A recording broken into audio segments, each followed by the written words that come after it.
Nami kabi ipainayo nami bondi lokola. Shalom, shalom peuple de Dieu. Moi c'est votre frère, le frère Saïmine Moussolo Bouanga. Alors cet après-midi, j'aimerais partager ce message avec vous concernant l'adoration. Et je veux aussi dire les caractères qu'il faut pour un enfant de Dieu puisse avoir. Bien aimé, déjà la Bible nous dit dans Jean que l'heure vient et elle est déjà là, où les vrais adorateurs adoreront le Père en esprit et en vérité. Car c'est sans temps que le Père demande. Bien aimé, l'adoration est la nourriture de Dieu. Dieu prend plaisir à l'adoration que son peuple lui offre. L'adoration est très importante. Voilà pourquoi je vais prendre l'exemple de Caïn et Abel. Caïn a offert une offrande à Dieu et Dieu a agréé l'offrande de Abel. Pourquoi? Parce que Abel a donné son offrande avec un cœur. Dans l'adoration, c'est le cœur qui parle. Car la Bible nous dit que Dieu cherche de vrais adorateurs qui l'adoreront en esprit et en vérité. Dieu n'agrée pas d'abord l'adoration, mais il agrée d'abord l'adorateur. Car l'adorateur, c'est celui qui apporte l'adoration. C'est celui qui produit l'adoration en fait. Alors, c'est que nous devons retenir, peuple de Dieu, que Dieu se réjouit dans notre adoration. Il y a une manière de vivre sous terre étant un adorateur, étant un chrétien. Un adorateur ne peut pas vivre comme tout le monde en fait. Un adorateur ne peut pas être dans le lieu où il y a plein de païens. Il est là en train de rigoler avec les païens, en train de dire de n'importe quoi. Non mon frère, non ma soeur. Rien que par ta manière d'agir, les gens te qualifient, les gens te regardent, les gens disent que oui. Il faut que les gens disent que oui. Il y a un Dieu qui est vivant, il y a un Dieu qui change les vies des gens. Tu es un adorateur mais tu es sale. Excusez-moi, je peux être clair. Tu es un adorateur mais tu es sale. C'est pas normal. Nous devons changer notre manière de vivre. Nous devons changer notre manière de servir le Seigneur. Nous devons changer notre manière, mon frère, ma soeur. La Bible nous dit que Dieu cherche les vrais adorateurs qui l'adoreront en esprit et en vérité. Mon frère, tu adores le Seigneur comment? Quand tu élèves le nom de Dieu, tu es comment? Qu'est-ce que tu fais dans ton quartier? Qu'est-ce que tu fais dans ta maison, dans ta parcelle là où tu vis? Nous devons changer, nous devons changer, nous devons changer, nous devons changer. Bien aimé, si nous puissions abandonner devant ce Dieu, vous allez savoir que Dieu est merveilleux, que Dieu bénit. Les gens peuvent dire aujourd'hui que le Seigneur ne bénit pas. Je vous dis que c'est faux. Le Seigneur bénit.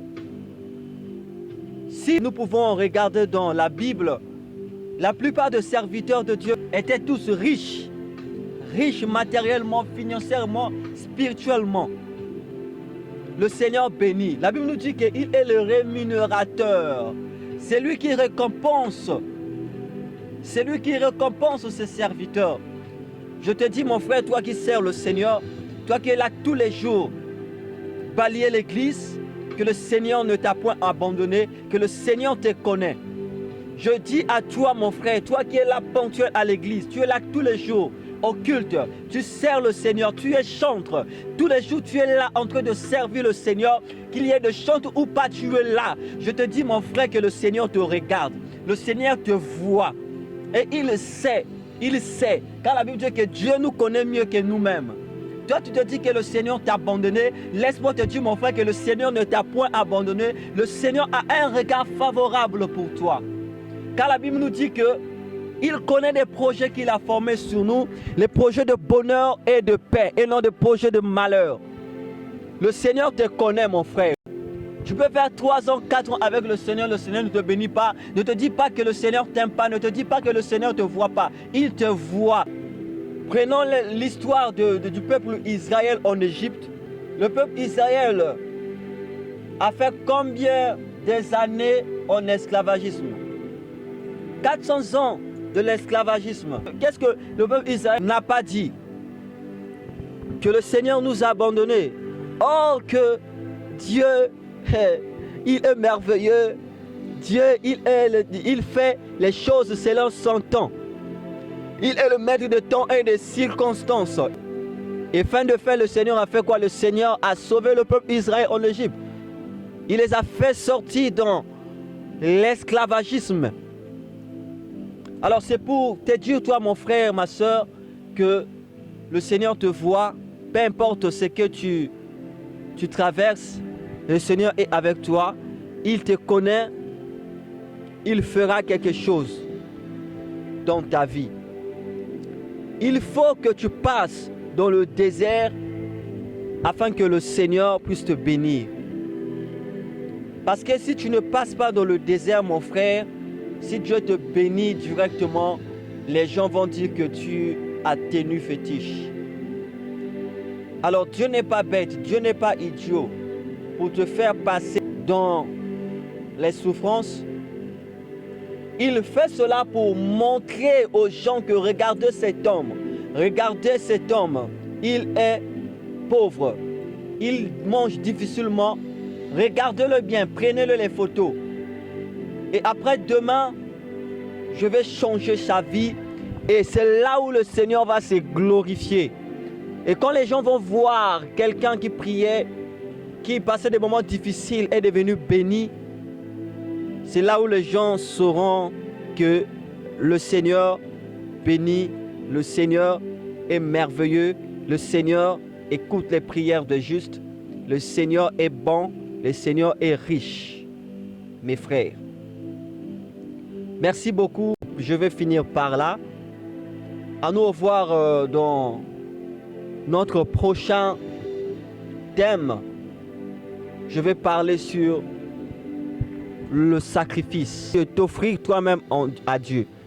Nous allons parler de ça prochainement. Et je vous invite de suivre cette vidéo sur ma chaîne YouTube. Vous cliquez sur moi, l'adorateur Samy MBS. Vous allez voir cette vidéo entière. Et restez toujours connectés dans ma chaîne, dans ma page l'adorateur Samy 100% Jésus, ou écrivez-moi sur ma page aussi sur Instagram, l'adorateur Samy officiel. Que le Seigneur vous bénisse. À nous revoir à notre prochain direct. Nami kabi epai na yo nami bondi lokola